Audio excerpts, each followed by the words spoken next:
gentlemen, welcome to HonorCast. We're streaming you live from beautiful sunny Tempe, Arizona, and I want to welcome you to our fantastic two hosts. We have Elise Richmond and Nathan Heredia. Thank you so much, producer Sean. Welcome to the HonorCast. Elise, this is technically the first episode. This is our first episode. Yeah, I'm so excited. My name is Nathan Heredia. I'm the Student Success Advocate here at the Pat Tillman Veterans Center. I'm Elise Richmond. I'm the Events and Communications Coordinator. And Elise, we are your hosts for the HonorCast. Nathan, we are your hosts. We're hosting you. We are Welcome to our humble abode. Co-hosts. Sorry, we're co-hosts. Let's get that clear. Anyways. What's Elise, this podcast about, Nathan? So, yes, the point of this podcast is to answer some of the most common questions that we get, and also to hear from you, the audience. So if you have any questions, we want to help square those away and give information to you as easy as it can be, if that made sense. Audio and visually. Yeah. Audio. And surround sound. Yep. So this series is Sun Devil 101. This is not technically, this is the intro, I guess, for Sun Devil 101. But basically what this series is going to be is taking you step by step through everything that you might need to know to be a military connected Sun Devil. So if you are in the process of getting enrolled in classes at ASU, or you're just thinking maybe ASU, we want you to stick around and listen to what ASU has to offer and what the Pat Tillman Veterans Center does for veterans and military connected students. Yeah, we're going to have a lot of cool guests. We have our boss. We've got some cool people. Yeah. From admissions, Yeah. from the school certifying official team. Mm-hmm.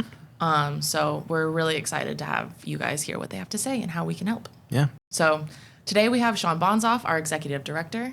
Welcome, Sean.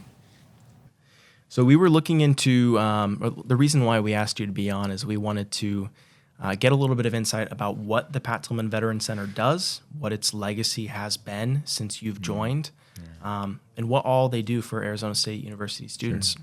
Yeah, so the Pat Tillman Veterans Center has been around since 2011.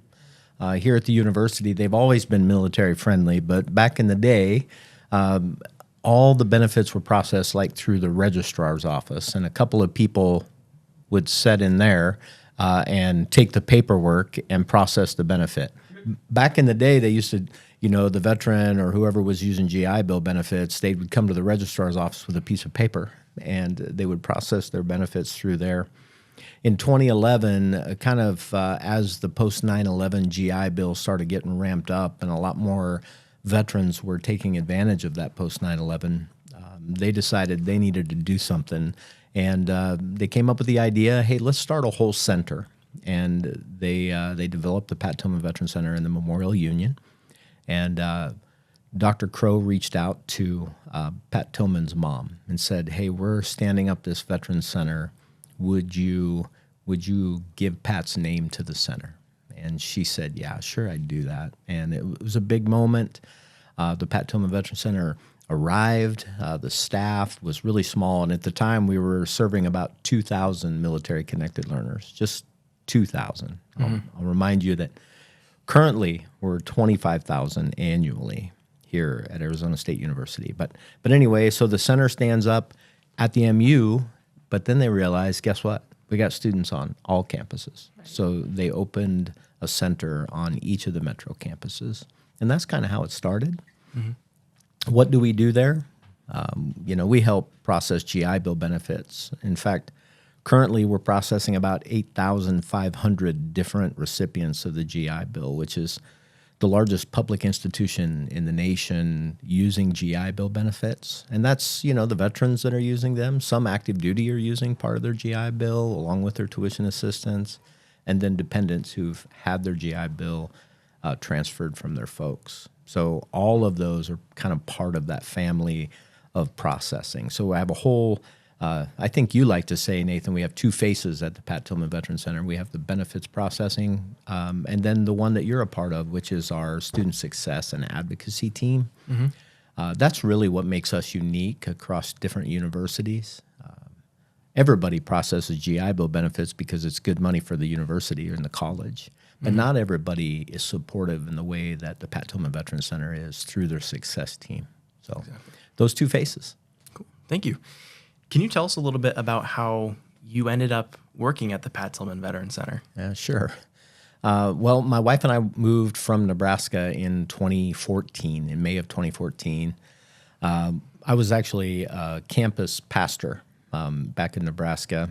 I had served 21 years in the Army National Guard, went to Iraq in 2006, spent a year there in the midst of the Anbar province doing convoy security. It was hard, right? And when I came home, I was, because I was in the National Guard, I had a civilian career and I was a police officer.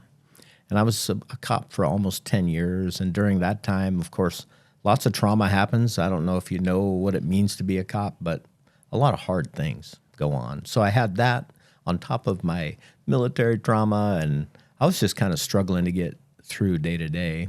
And then I kind of went to work one night and thought, maybe I ought to be a pastor. So I became a campus pastor. I went and got my credentials to do so, and I was leading a college ministry for about 8 years. I did that, my wife and I. And all of a sudden, one day, I felt like I was done. And we had raised our family in this small town. Both my wife and I are alum of Chadron State College at the time.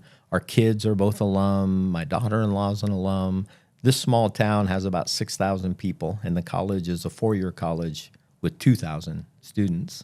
So really, really close-knit community. And we raised our kids there, and I was a cop there and in the military there, and I was a pastor in that community, and we pulled up our stakes, and one day we just said, we're moving to Arizona. So we didn't really know anybody here. In fact, I signed the lease on my rental from the U-Haul on the way from Nebraska to Arizona. I didn't even have a place for my wife and I to stay, which is, wow, we were crazy. So yeah, I showed up in May of 2014 and no job. Thought, well, maybe I'll be a pastor at Arizona State University.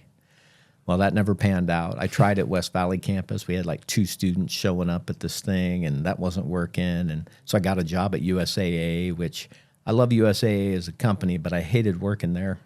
My wife got a job at ASU, and we really started kind of plugging into the community. And I was lucky enough to get a pastoral job at a church close to the Tempe campus. And I really have this big heart for international students. So I came to the Memorial Union to meet international students and saw the Pat Tillman Veterans Center. And I was like, well, that's a cool place. Maybe I should go in there. No, I'm not going to go in there. That's the easy road. Mm-hmm. And I went to have lunch outside of Burger King in the MU. And I'm sitting down, and I was wearing, you can tell I was a veteran, even though I was a pastor. Veterans dress a certain way.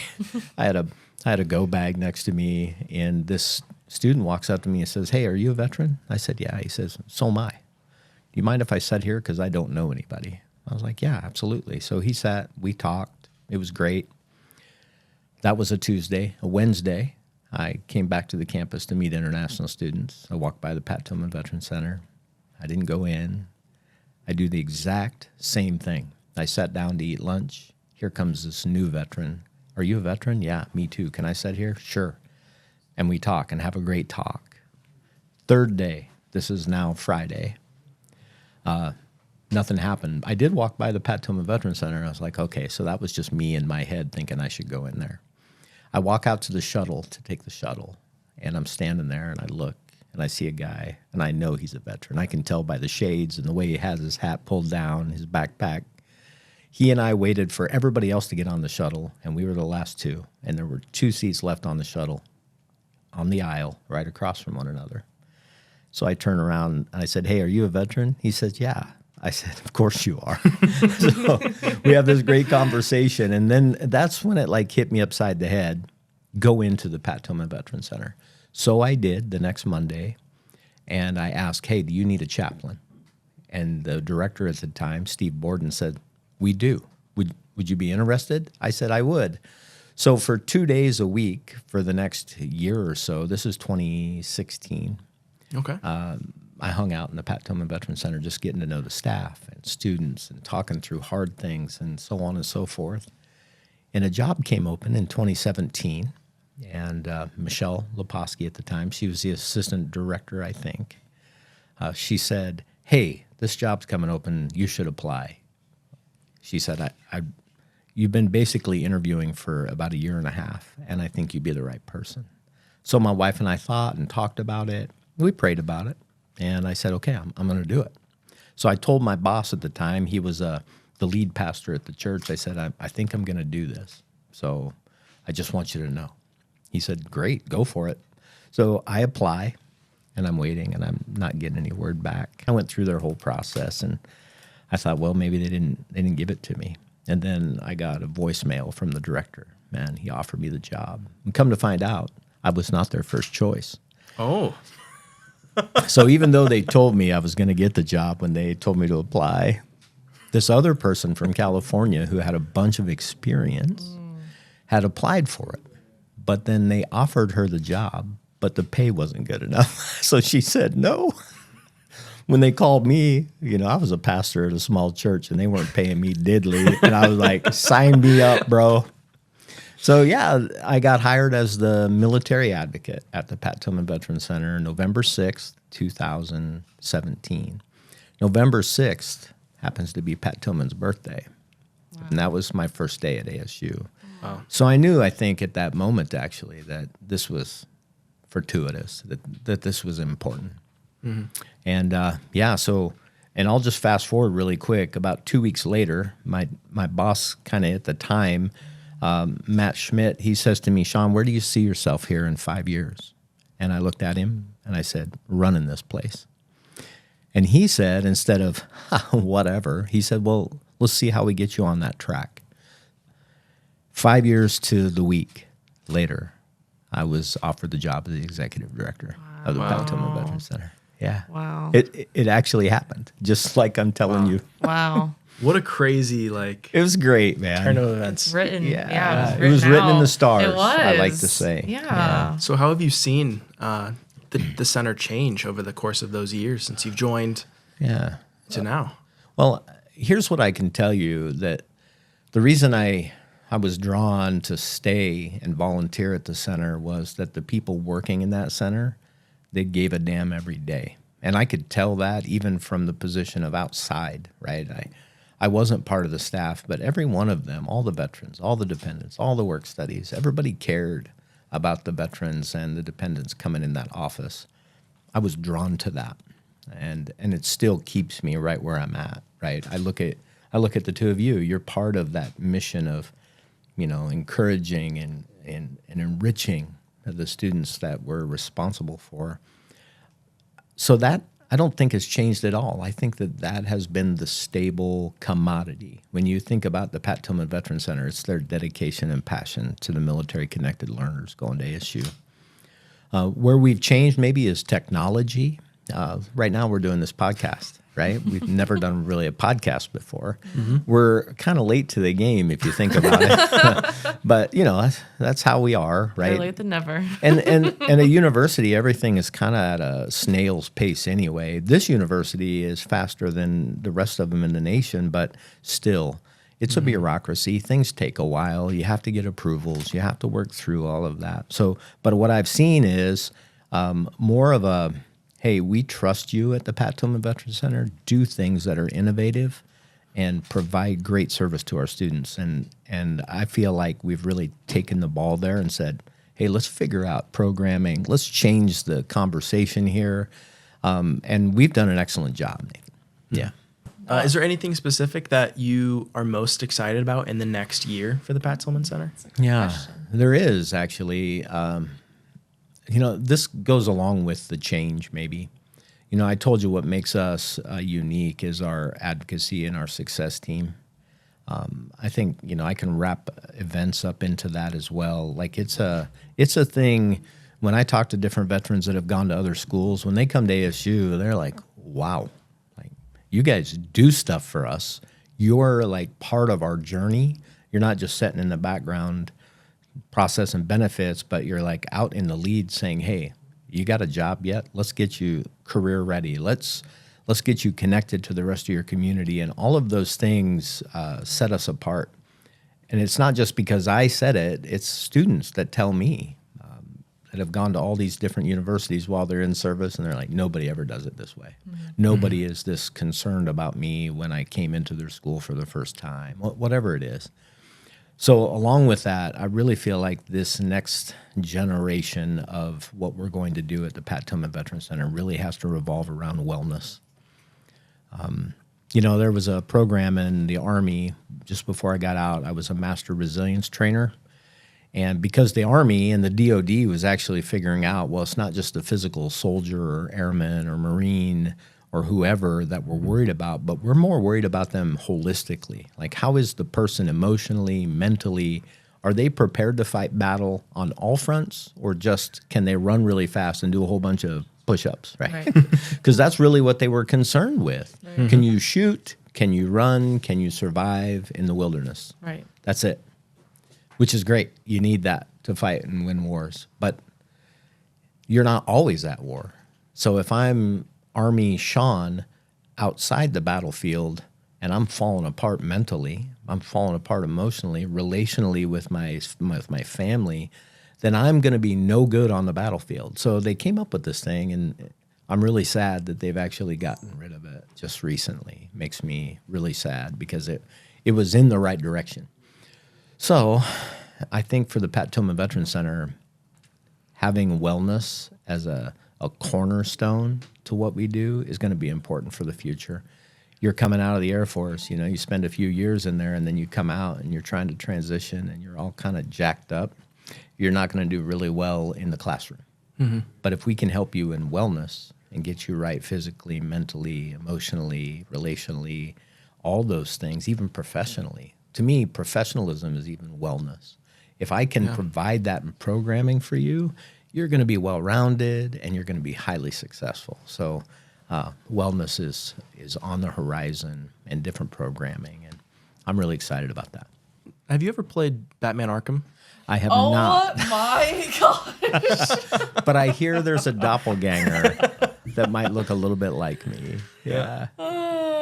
Apparently, I didn't even know this, but apparently Sean's doppelganger is the Dr. Hugo Strange from the... Producer Sean right behind you, as soon as I said Batman Arkham, he wrote exactly Hugo on the board. That's wild. Yeah, it's just because of these glasses. Yeah. Exactly. My chiseled look and all those things. Whatever. You're so positive and motivating. Like, how do you keep it... How do you keep your spirit up all the time, I think, in front of us at least? Yeah. It's hard to, in the stress of it all. No, that's a good question. I think part of it's my personality. Yeah. I don't know if you know anything about the Enneagram, but I'm an Enneagram 3, so I'm the competitive achiever. So to me, and it's something that I've had to work through, is like being emotional. I can find certain emotions, but if they don't serve me well, I just don't emote them. And positivity is an emotion that I can use to help everybody be more efficient, help everybody be more positive while they work, be more inspired, all those kinds of things. I spent 21 years in the Army leading people. You have to figure out what are the things that help motivate people and inspire people to greatness. And for efficiency's sake, I found those things. And part of that is then my positivity. So I have to remain positive so that my team can be positive. Yeah. So that's part of it. But I'm also the kind of person that reminds myself as often. I'm kind of nostalgic. So I have a pretty good memory, and I think about, and I'm like on purpose and conscious about thinking about positive, happy moments in my life, because we have this thing called the negativity bias where, the first word we learn as a baby is no. Mm-hmm. And then the rest of society slams you with the negativity in the world. Mm-hmm. And so I've realized that I'm really good at remembering bad things, but I don't take the time to remember good things. Mm-hmm. So I've like shifted my mentality to think about the things that are good in my life. So thinking about my grandkids and thinking about my wife and thinking about the happy times. And when I do that, then that creates positivity in me, and then that's the reflection maybe you see, Yeah. at least. Yeah. No, you actively practice it, which is probably something I'll learn later in life. It does. It comes It comes with age. when you become seasoned, not old, seasoned. Yeah. I was not going to say that. No. Yeah, you were. No. It's okay. Your question actually made me think of this question. Okay. So, Sean, the people who are watching this Yeah. or listening to it are more than likely either thinking about going to ASU. Okay. They are freshly attending ASU, want to know what opportunities are available. What do you think they would most like to know before they head in? And also, what would you say to the person who is wondering, is college for me? Let's start with that. Maybe it's not, and that's okay. Good answer. I think, people, especially in the military, it's like, okay, you got your GI Bill. Don't be a slacker. Use it when you get out. Maybe that's the case for you, and maybe it's not. If you're supposed to go to school, choose the right one. ASU could be that for you, and I would hope that you make that decision. However, you might not be ready for ASU. This isn't military online training, which is we all know the answer to this one, and if you don't know, ask your sergeant, and she'll give it to you, right? Like, no offense, but we just get through those training platforms because we have other business to do, like shoot weapons and take care of war. Right. But ASU is not easy. Like, this is a hard education. I'm an alum. I got my master's here, and it was not easy. I had not been in school for a lot of years, but great faculty and staff help you walk through those things. So choose college, but choose it wisely. Don't waste your GI Bill benefits by taking classes that are maybe too hard for you right now. Start at a community college. Go to one here especially if you're here in the Valley, start at one of the community colleges. They have partnerships with ASU. You can do pathways and come to ASU when you're ready. Right. That way you're being responsible with your GI Bill benefits. So, let's start with that. Come to college if you want to, but if you don't, ain't nobody holding that against you. I'm proud of you either way. I think for those who are just starting, this is like their freshman year or whatever, first time they've been here at ASU, you've chosen the best university to be a veteran at, or a dependent of a veteran. We have such a robust community of people who care about you. And it's not just the Pat Tillman Veterans Center. I think there's over 400 staff and faculty at this university that are veterans. Wow. So it starts at the Pat Tillman Veterans Center, obviously, but you have other organizations like the Office for Veteran Military Academic Engagement over in CISA,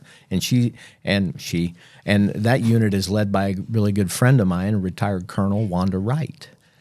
So she oversees that. I'm overseeing this over here, and we have even all the way up to Dr. Howard, who is the COO, and he is a veteran. He was in the Air Force, and he was an officer. We have leadership across the university caring about the military-connected learner, not just their academic success, but just them as a person. You can't find that everywhere. So congratulations, you've chosen the best university to be a military-connected learner at. That's what I would tell you. And if you're just kind of is ASU the place? Yeah, check it out. Try it out. I've got the best staff in the nation that's ready to take care of you. You can't fail if you give it your best shot. Look what you've already done. You've done harder things. You went in the military. Some of you have fought in war. This is just another thing for you. Come on over to ASU. Be successful here. Be the tip of the spear, if you will, and we're ready to take care of you. Yeah. Great answer. Thanks, man. Appreciate it. I think I might, just a little bit. I want to go here just a little bit. If you're struggling maybe with post-traumatic stress disorder or symptoms of PTS, come to the Pat Tillman Veterans Center. We're here to help you. We've got some team that's been trained in trauma-informed care. We have a VSOC, a Vet Success on Campus counselor, works for the VA, who's a licensed social worker. She understands mental health. She can help you. We can get you to counseling services. There's just so many things that we have at our fingertips to help every student that comes in here. And Yeah. don't let that, I guess, discourage you. Like, I can't do it because I'm struggling with PTSD. Me too. Right. Right. I've struggled too, and I made it. You can make it because you have a team, and that's how I made it. It's because of the team. Yeah. I would say it's never been easier to access mental health support Yeah. than now, today. Right now. We have a mental health conference for the men and, And the women. And the women, right? Like, it is. You're right. I think,